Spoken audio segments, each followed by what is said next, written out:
আসসালামু আলাইকুম, সবাইকে ওয়েলকাম জানাচ্ছি আমার চ্যানেলে। আশা করছি সবাই ভালো আছেন এবং সুস্থ আছেন। আজকের ভিডিওতে আমি শেয়ার করতে যাচ্ছি আমার ফার্স্ট সেমিস্টারের এক্সপিরিয়েন্স সম্পর্কে, এক্সাম সম্পর্কে, রেজাল্ট সম্পর্কে, বগেরা বগেরা। আমার ভার্সিটির ব্যাপারে অনেক আপু ভাইয়ারা কমেন্ট করেন, জিজ্ঞাসা করেন।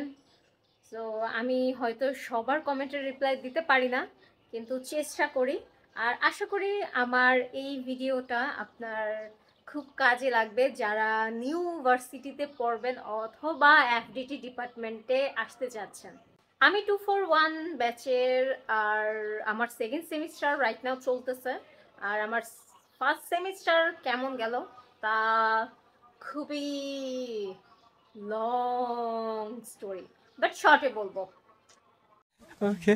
আমি যেহেতু সায়েন্স ব্যাকগ্রাউন্ডের ছিলাম, তাই আমাকে এফডিটি নিতে হচ্ছে। অনেক আপু ভাইয়েরা জিজ্ঞাসা করেন যে আমি তো কমার্স আর্টস থেকে আসতেছি, তো আমি কি এফডিটি নিতে পারবো? আপনি এফডিটি নিতে পারবেন না, বাট এইটার মতোই সেম আরেকটা ডিপার্টমেন্ট আছে, সেটা হচ্ছে বিএফএস। আপনি ওইটা নিতে পারবেন। ওইটা আরও ইজি বলতে গেলে। ওইটাতে থিওরি একটু কম থাকে, প্র্যাকটিক্যাল কাজ বেশি থাকে, বাট এফডিটির মতোই বলতে গেলে সেম বলতে পারেন, সেম সেম বাট ডিফারেন্ট। আর এই ডিপার্টমেন্টে আসার পর নো মানি নো হানি। प्यारी समझ गई। দুইটা তিনটা ক্লাস করার পরেই আপনাকে দেওয়া হবে 10 মার্কের অ্যাসাইনমেন্ট, নানান ধরনের সিটি। এফডিটি ডিপার্টমেন্টের ফার্স্ট সেমিস্টারে সুইংয়ের কিছু থাকে না, বাট কালার কনসেপ্ট নামের একটা কোর্স থাকে। সো ওইটাতে ক্যানভাস, ফাইল, অ্যাসাইনমেন্ট করা লাগে। বাট বিএফএস যারা আছেন তারা সাথে সাথেই সুইং প্যাটার্ন পেয়ে যাবেন, বেসিক যেটা ওইটা। এছাড়া ইংলিশ নামের কোর্সে আমাদের প্রেজেন্টেশন অথবা প্রজেক্ট সাবমিট করতে হয়। আমাদের প্রেজেন্টেশন ছিল না, আমাদের একটা প্রজেক্ট মেক করতে হয়েছে, গ্রুপ ওয়াইজ আর কি দেওয়া হয়েছে ওইটা। তো ওইটার টপিক ছিল হচ্ছে ডল হাউস। খুবই প্যারা লাগছে এই ডল হাউস বানাইতে। দম ছুটে গেছে। তো মাঝখানে হচ্ছে আন্দোলন হওয়ার জন্য আমাদের একটু আমরা কনফিউজড ছিলাম যে আমাদের প্রজেক্টটা সাবমিট নিবে কি নিবে না। তো ওইটার জন্য আমরা কেউই কাজ করি নাই। পরে যখন বলছে যে না, এই তারিখে সাবমিট করতে হবে, এই তারিখে প্রজেক্ট দেখাইতে হবে, 6 দিনে ধুমাইয়া কাজ করতে হয়েছে সবাইকে। অ্যান্ড থ্যাংক ইউ আমার সকল টিম মেম্বারকে এত ভালো কাজ করার জন্য। কিন্তু অনেকেই একটু কাইস্টামি করছে, কাইস্টামি বলতে অলস টাইপের কিছু কিছু ছিল, তারা একটু কাজ কম করছে। তারপরও আমরা সবাই চেষ্টা করছি আমাদের বেস্ট দেওয়ার। আমার সব গ্রুপ মেম্বারকে অনেক অনেক ধন্যবাদ। দেশ নতুন করে স্বাধীন হওয়ার পরে কোনো ভার্সিটিতেই ফাইনাল মোটামুটি হয় নাই। ফাইনাল না হয়ে অ্যাসাইনমেন্ট জমা দিতে হয়েছে। এখন ভাইবেন না যে অ্যাসাইনমেন্ট তো খুব ইজি, এর থেকে ফাইনাল অনেক ভালো ছিল। ঠিক আছে, ফাইনাল নিলে আরো ভালো হইতো। হ্যাঁ, অ্যাসাইনমেন্টটা হচ্ছে আপনি দেখে দেখে লিখবেন, বাট খুবই প্যারা। 1-2 পৃষ্ঠা না যে আপনি লিখলেন জমা দিয়ে দিলেন, অনেক একটা প্রশ্ন হয় অনেক বড় বড় করে দিতে হচ্ছে। বা যদি ফ্যাকাল্টি দেখে একজনের সাথে আরেকজনের একটা মিলে গেছে তাহলে তো বুঝছেনই খবর। সো এইটার স্কুল কলেজের মতো না যে একদম same to same copy paste মেরে দেব অথবা ভুংবাং লিখে দিব।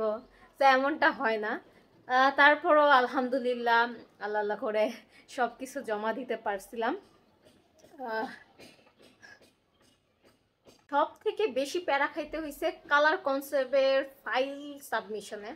তখন বলতে গেলে আমরা অনেকেই প্রায় অনেকেই 3-4 দিন ঠিকমতো ঘুমাইতে পারি নাই। কারণ হচ্ছে ফাইলটা আমরা ভাবছিলাম খুবই ইজি হবে, করে দেব, বাট কাজ না করলে বোঝা যায় না কতটা মজা। সো ফাইলটা মেক করতে খুবই দমটা ছুটে গেছে একদম। আমি টানা 2 রাত 3 রাত ভালো মতো ঘুমাইতে পারি নাই ফাইলের জন্য। আর অ্যাসাইনমেন্টের জন্য আমাদের অ্যাসাইনমেন্টের প্রসেসটা 15 দিন প্রায় চলছিল। সো 15 দিনে আমাদের বলতে গেলে 10-11টা সাবজেক্টের কোর্সের অ্যাসাইনমেন্ট জমা দিতে হয়েছে ফাইনালের জন্য। সো ফাইনালে আমরা জানি যে 30-40 মার্ক থাকে, আমাদের 40 মার্ক ছিল, যার জন্য বুঝতেই পারতেছেন অ্যাসাইনমেন্টের পরিমাণ কত মোটা। তো এটার জন্য কি করার। এখন আসি রেজাল্টের বিষয়ে বলতে। আমার রেজাল্ট নিয়ে আমার কোনো প্যারা নাই, আমি একটা পাইলেই হইছে। যাই হোক, ফার্স্টে বলতে চাই যে আমার কালার কনসেপ্টটা একটু খারাপ, একটু না একটু বেশিই খারাপ হয়েছে।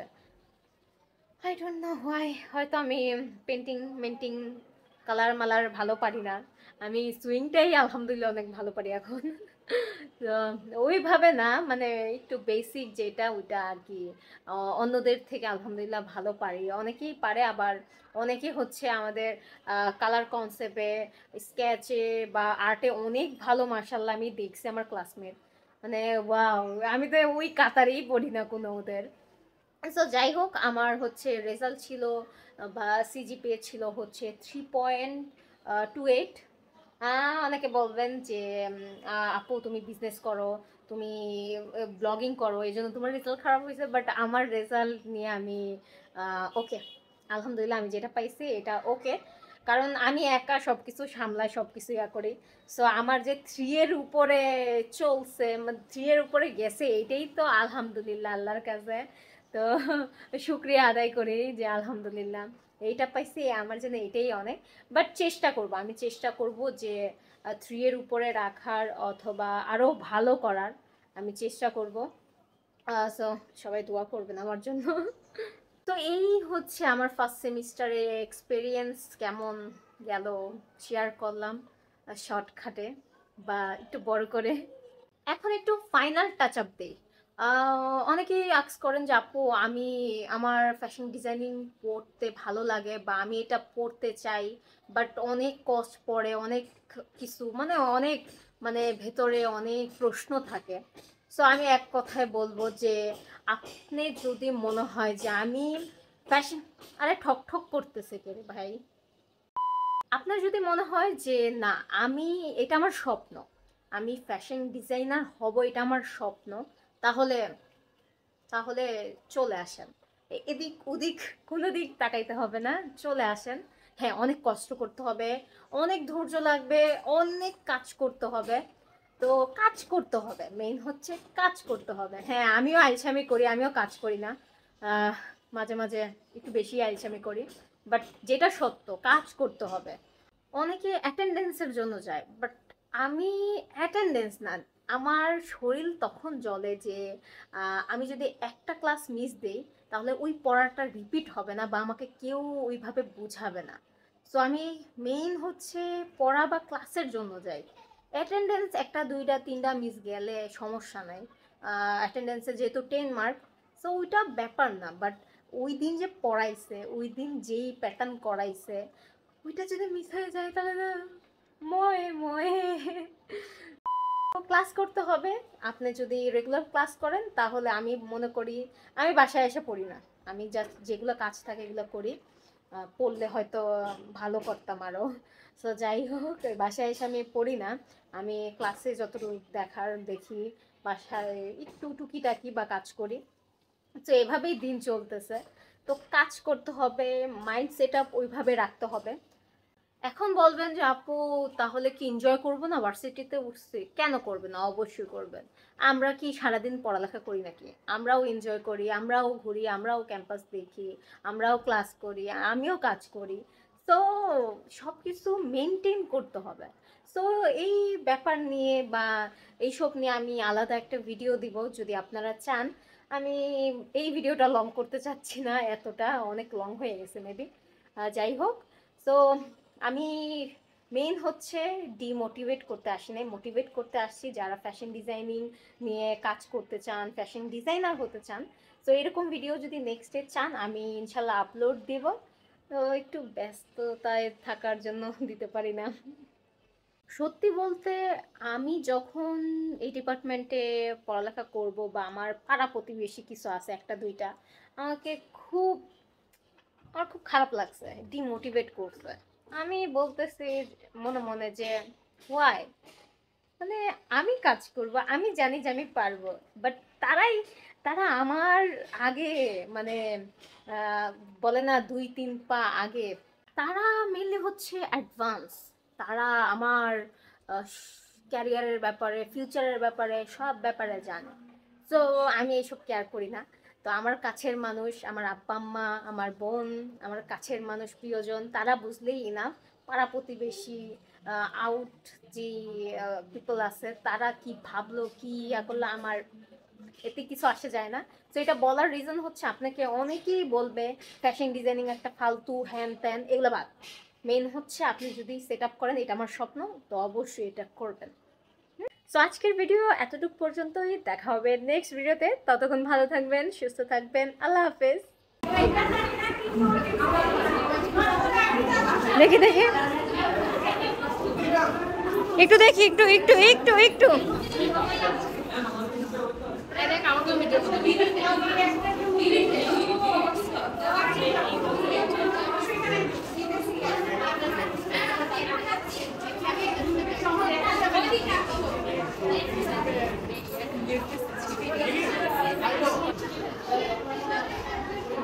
একটু দেখে,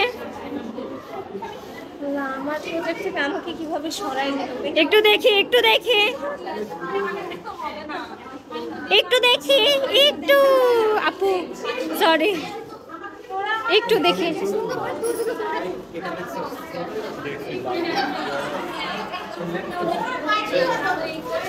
দেখি দেখি, সরো সরো, ইয়া অনি সরো,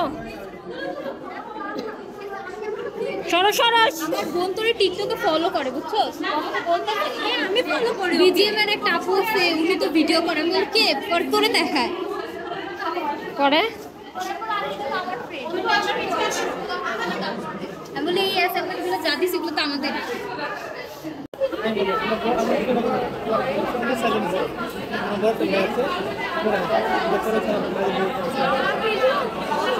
Gracias.